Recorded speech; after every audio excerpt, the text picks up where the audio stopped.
Hi, my name is Jenny Riley. I teach in Northern California. I teach fifth grade and I just started my 19th year. So today we're going to be talking about the dispositions, the one that I feel that is my strongest, the one that I could use some improvement, as well as what a professional educator looks like.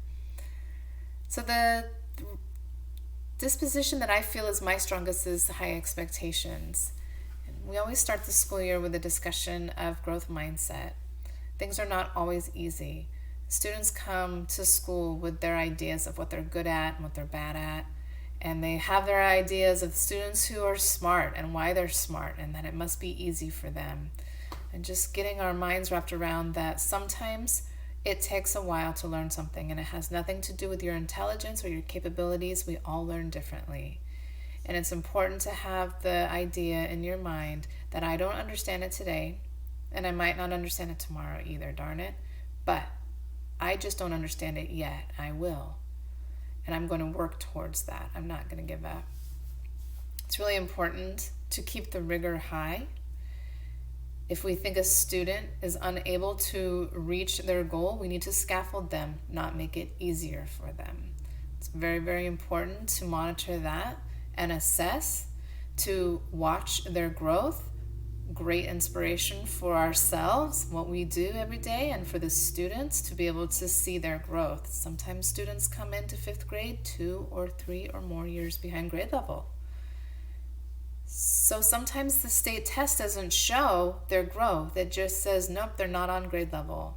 But to be able to watch their growth and to monitor it with graphs and numbers is really inspiring.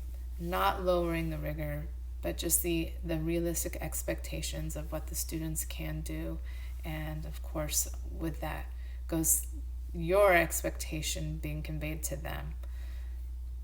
The disposition that I need to work on is curiosity.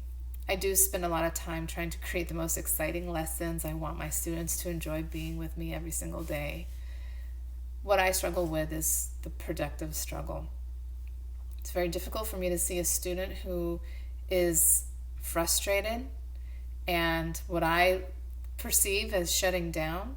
It's the last thing I want them to do is to miss the rest of the lesson because they're frustrated in that moment.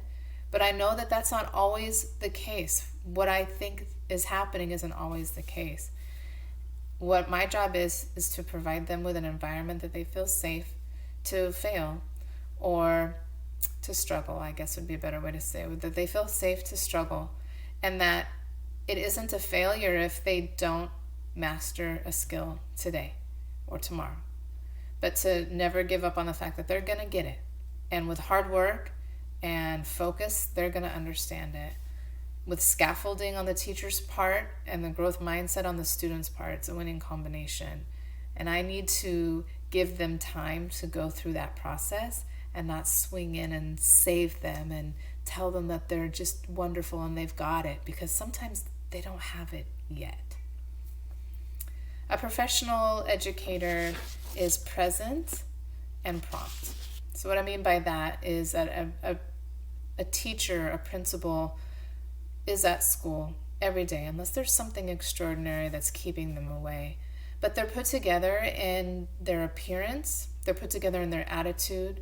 They're great role models by showing respect for themselves and for their colleagues. It's a great way to teach students how to treat each other, is by watching us treat our colleagues.